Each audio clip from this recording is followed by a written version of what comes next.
तारीख़ इस्लाम की एक बहुत बड़ी शख्सियत का मुझे तज़किरा करना है, और वो इतनी बड़ी शख्सियत है कि फ़तह मक्का के मौके से विसाले मुस्तफ़ा तक 1.5 लाख अहादीस उन्होंने बयान की हैं।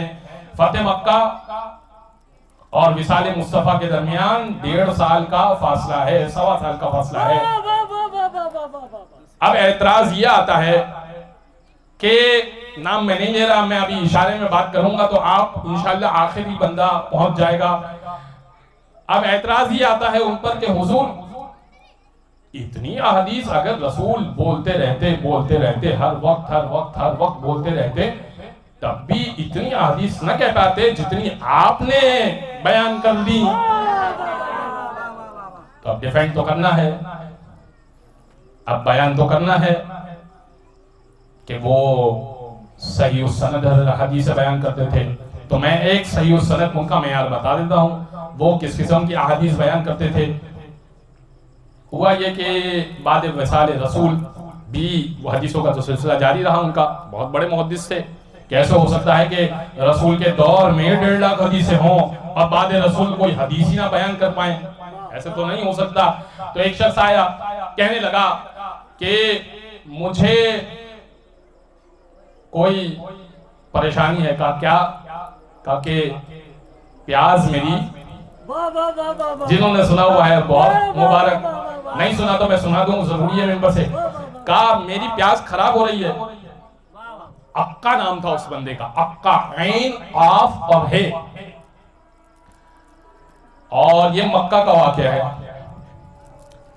कहा कि मेरी प्याज खराब हो रही है। कहा अगर बिकवा दूं तो? कहा फिर जो मिले उसका आधा आधा, जो कमाओ उसका आधा आधा। का बस बात खत्म। वो गए और उन्होंने ऐलान किया, मन अकला बसल अक्कतिन फी मक्कतिन वजबत लहुल जन्ना। मैंने हदीस अभी पढ़ी है, गढ़ के नहीं आया। मन अकला बसल अक्कतिन फी मक्कतिन वजबत लहुल जन्ना। अल्लाह के रसूल ने यह फरमाया कि मैंने रसूल अल्लाह से खुद सुना, वो खुद कहते हैं, वो रावी जिनका मैं अभी तस्करा कर रहा हूँ, वो रावी कहता है कि मैंने रसूल अल्लाह से सुना था कि जो अक्के की प्यास मक्का में खाए उस पर जन्नत वाजिब हो जाती है। लोगों ने नमाज पढ़ी और नमाज पढ़ने के बाद प्याज खरीद ली क्योंकि जन्नत तो वाजिब होनी थी। तो ये हदीसें इस तरह से बिक रही थी, हदीसें बट रही थी, हदीसों का सौदा हो रहा था। तो कैलिबर मालूम हो गया आपको राविया ने हदीस का।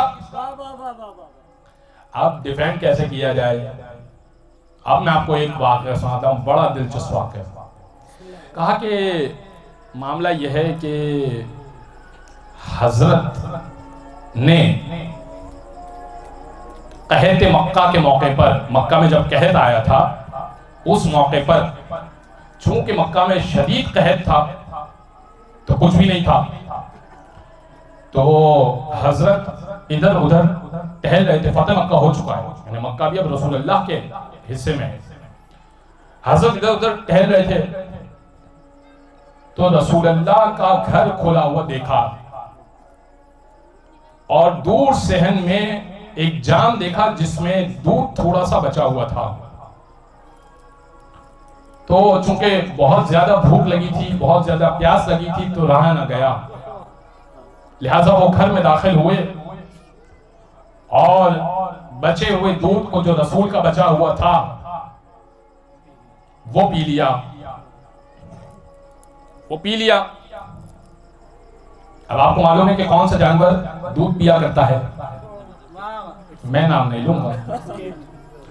तो जैसे ही रसूल ने आहट महसूस की तो बाहर निकल आए। कहा कि तुम?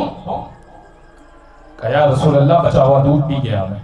कहा ए अबू हुरैरा, ए फलां के बाप, अबू का मतलब बाप होता है, का तब से उनकी जुबान में ये तासीर आ गई कि वो अहादीस रसूल बयान कर सकते थे। मैं कहूंगा चलिए मान लेते हैं इस किस्से को कि अगर बचा हुआ दूध पी ले तो थोड़ी सी तासीर आ जाती है, और ऐसी तासीर आ जाती है कि लाखों अहादीस कह सकता है तो जो जुबाने रिसालत को चूस ले उस हुसैन का क्या आलम होगा।